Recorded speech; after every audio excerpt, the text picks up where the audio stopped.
expenses ng mga tiga-ICC through you came from Zaldico, yung mga mali-maletang araw ho. So you think it's a spin? Yes, definitely it's a spin. Bakit ngayon? Kung kailan kasagsagan ng confirmation of charges hearing, bakit ngayon sila mag-expose? Those are the spins. Kasi kailangan nga nilang palabasin na sinuhulan, winine and dine, ganun yung nila. Para magamit ni Kaufman na sasabihin, corrupt yung mga ICC investigators. I will not let that happen dahil para masabotage nila yung hustisya na hinahanap namin. How about attending yung meetings daw na nandun si Zaldico, si Speaker Romualdez, etc.? Wala po mga ganyang mga meetings. Ang ginagawa kasi nila, komo ngayon nasa hot water si Zaldico. Parang madampian ka lang ni Zaldico, parang ka na no? Parang nasa impyerno ka na. Ito ngayon na mabibigat na tanong. Sino ba ang nagpondo dyan sa mga yan? Sino nag-organisa sa kanila? Sino yung mastermind dyan? I tell you, pagka inimbestigahan na itong mga to, yung 80 na sundalo niyan, malalaman natin magkano binigay sa kanila. Trillanes, salamat po sa interview na ito. Gusto ko lang kunin din ang panig nyo dun po sa mga isiniwalat po nung 18 Marines, pati ni Attorney Balikod, na una, isa daw ho kayo dun sa mga na-deliveran nila nung maleta na may mga lamang pera.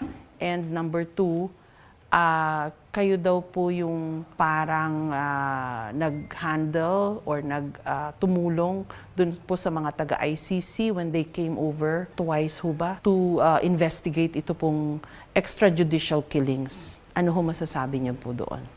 Doon po sa pera, dinideny ko po na nakatanggap ako ng $2 million o kahit anong halaga mula kay Zaldico para sa ICC o para kung anumang purpose. Mm-hmm. So hindi po nangyari yan, hindi totoo yan.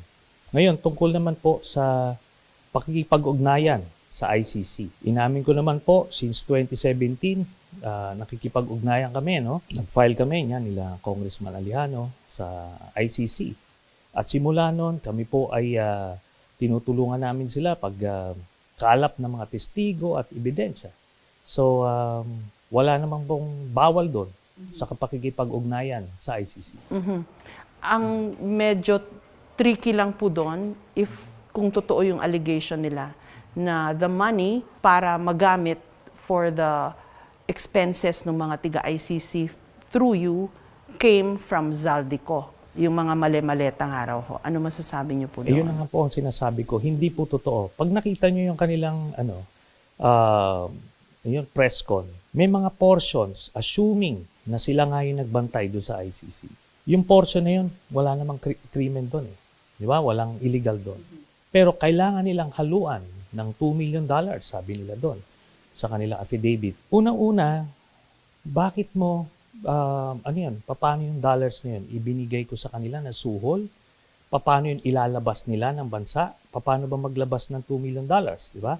Ngayon, kung gagastusin naman yun dito, bakit kailangan pa i-convert sa dollars? Ang gastusin dito, di ba, pesos? Mm-hmm. Hindi nila naayos yung kwento nila niyan. Kailangan lang nila magbigay ng medyo exorbitant amount para mapansin yung kanilang mga aligasyon. Pero kung titignan mo yung pagbabantay nila dun sa ICC, per se, wala hong illegal dun. Assuming sila nga yung nagbantay. Pero ang mali na ginawa nila, dahil nung sila ay naging security, dapat pinapangalagaan nila, binabantayan nila yung buhay nung kanilang binabantayan. Pero ang ginawa nila, in-expose nila yung identity, pinictura nila, pati yung testigo. Mm-hmm. Anong purpose nun? Para matunton ng mga bata ni Digong at pagka nakuha nila yan, di wala na magtitistigo doon. Alam niyo yung ginawa ho nila na yan, violation yan ng Article 17 ng Rome Statute. Ito yung Administration of Justice. Ang kaso po dyan, obstruction of justice. Dahil nilagay nila sa peligro yung buhay ng mga investigador at lalo na yung buhay ng mga testigo. So yun po, ang obstruction of justice, ang magpa-file po niyan, ICC mismo. Mm-hmm. At darating na lang dito yung warrant sa kanila. Sana makasuhan nga dahil maling-mali po yung ginawa nila. dyan. Kahit siguro kung ngayon nagmumuni-muni sila, iniisip nila, nasa tama sila. Saang party doon? Yung tama, yung para sa bayan na ginawa nila. Wala po. Actually, tinanong ko po si Attorney Baligod tungkol doon na wala naman, ngayon kung nag-imbestiga yung ICC dito, ngayon kung tinulungan siya ni dating Senador Trillanes o sila ni Senator Trillanes, unless it's proven that the money really came from Zaldico, then that becomes the tricky part.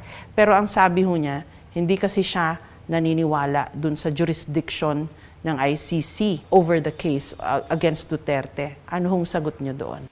Yun ang opinion niya. But ang opinion ko, at supported ito ng decision ng Korte Suprema, na from 2011 to 2019, na miyembro tayo, merong jurisdiction ang ICC. At kahit pumasok sila dito, hindi naman sila mga persona non grata. Okay. Hindi sila bawal pumasok dito. Hindi naman ako bawal makipag-usap sa kanila. So, ano ngayon ang problema doon? Ngayon, kaya nga kailangan nilang lagyan ng pera component. Which is not So you true. think it's a spin? Yes, definitely it's a spin. Sabi ko nga, $2 million ang claim nila doon sa affidavit nila. Para saan daw yon? Ibibigay ko doon sa ICC, pangsuhol. Tayo po, sa mga kababayan natin na nagbabiyahe. Paano ba maglabas ng $2 million? Mga sa commercial airlines lang naman sumasakayan sila. So anyway, lahat yan madedebunk ng ICC mismo kasi sisingilin sila. Nung kanilang mga administrators doon. Magbibigayan sila ng mga clearing documents sila, resibo, tickets. So yun. Kasi lahat talaga ng gastusin, dapat yung ICC pag mag-iimbestiga sila. So in essence, wala yun. Kailangan lang nilang lagyan ng $2 million para magkaroon ng saysa yun. Kasi ako hindi ko dinadeny. Sabi ko, assuming ilan sa kanila doon ay tunay nga na nagbantay. Bakit? Bakit nila nilalabas to ngayon? Sana 2023 pa raw sila nagbabantay. Kung talagang feeling nila karumal-dumal yung ginagawa nila, ba't hindi nila tinanggihan yung trabaho na yun? Bakit di sila nag-expose noong mga panahon na yun? Bakit ngayon? Kung kailan kasagsagan ng confirmation of charges hearing, bakit ngayon sila mag-expose?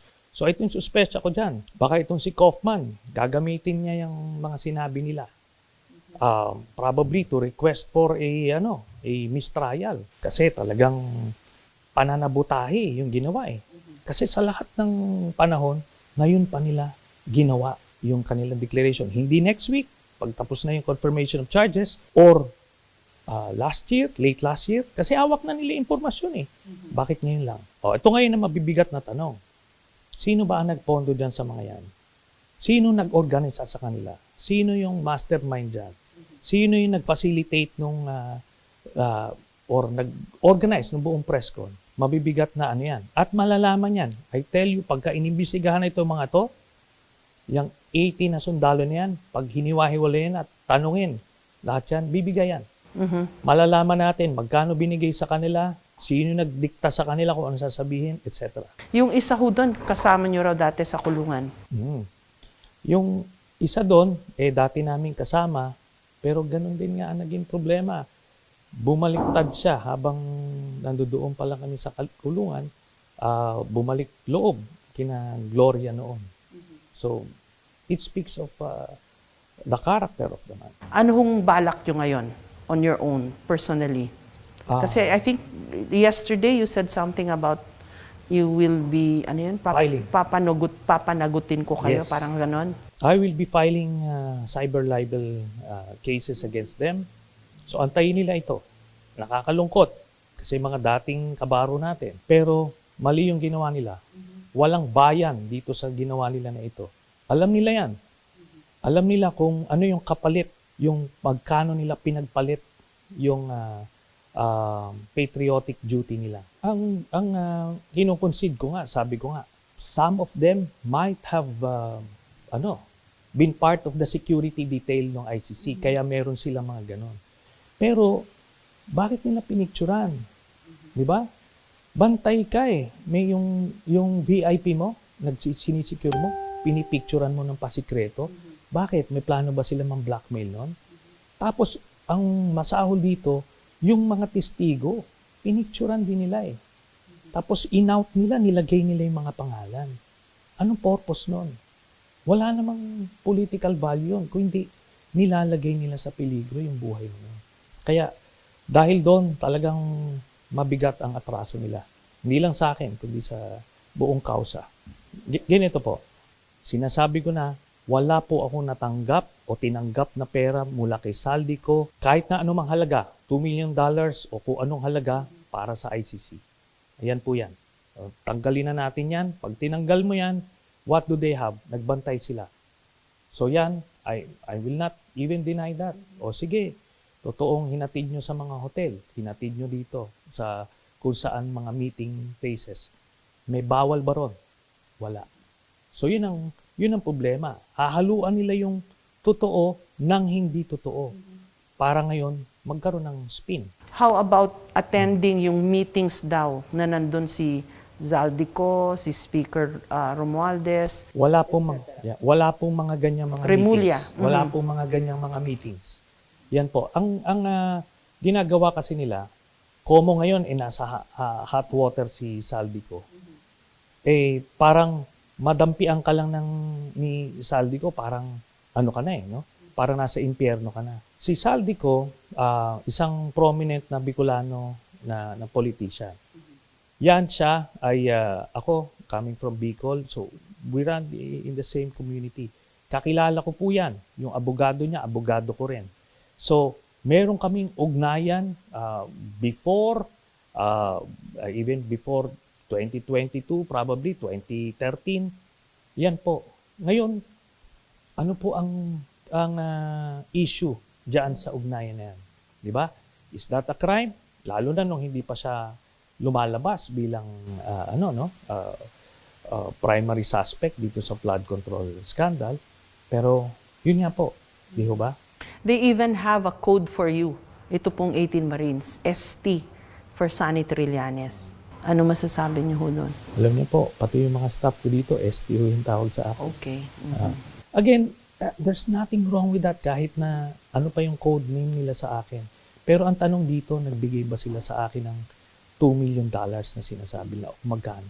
Tapos yung bang pera na yun binigay sa ICC. Pero kung sasabihin nila, nakita nilang nakapag-ugnayan ako dito sa taong ito o sa ICC o kung sino man testigo, ano yung krimen na ginawa? Bukod dun sa $2 million allegedly, meron pa yatang brown bag na naglalaman po ng 4 na beses daw po. Parang anywhere between 5 to 7 million pesos daw ho. Kaya nga sinasabi ko nga po, $2 million man o kahit na anong halaga, hindi po ako tumanggap kay Saldico o kahit para sa ICC man o for any purpose. Pati daw po yung mga accommodations ng mga tiga-ICC, kayo daw po ang nag-asikaso. At kasama nyo raw po yung assistant nyo na Ronald Diso. Ganito po, yung mga detalye na yan, confidential yan. Pagka mag-acknowledge ka ng ano dyan, may malalagay sa peligro. Okay. Kaya kailangan very, I know yung interest nyo as a journalist, ilalabas nyo. Pero every name that you put there, you're putting these people in danger. We understand Wala that. namang krimen na ginagawa. Di ba? Pero yung sa mga pagbayad ng mga yan, bakit ano daw? Nakasilip sila? Nakikita nila? Sino nagkwento sa kanila? Di ba? Are they in a position to say those things? Those are the spins. Kasi kailangan nga nilang palabasin na sinuhulan, winine and dine, ganun yung ano nila. Para magamit ni Kaufman na sasabihin, corrupt yung mga ICC investigators. That's the spin. I will not let that happen dahil para masabotage nila yung hustisya na hinahanap namin. And then, hopefully, even the media, sana, wag naman tayo maging instrumento ng kanilang agenda. Actually, nag-file na ho sila ng affidavit nila sa ombudsman kanina. So it's a matter of public record now. Yes. But to pursue their angle na parang the ICC ko nandito man ay may ginagawang mali. Sana i-point out muna nila kung ano ba yon, ano yung mali. Ngayon sinasabi, bakit daw sa private nagmi-meeting? Saan ba dapat? Meron bang mali? Doon sa, may krimen ba yon sa private? It's not a crime. Pero the way they say it, parang, nakipag-meeting yan dito. Ano doon? Ano yung illegal doon? Di ba? Hindi pwede makipag-usap, hindi pwede mag-meeting sa private. So, pero Senator Trillanes, you're not denying na you helped the ICC inspectors when they came over. Ganito po. Ang sinasabi ko, since 2017, nakikipag-ugnayan po ako sa kanila, nakikipagtulungan ako sa kanila, pagkalap ng testigo at ebidensya. Everything else, the operational details, pasensya na po, these are very, very classified. Kailan sila dumating, saan, hindi po pwede pong kumpirmahin yan kasi pwede tayong mabantayan. No? At yung mga testigo kung saan nag-meeting, hindi po pwede po yan. Pasensya na po. Yes. Thank you very much po. Thank you, Salamat ma'am. po.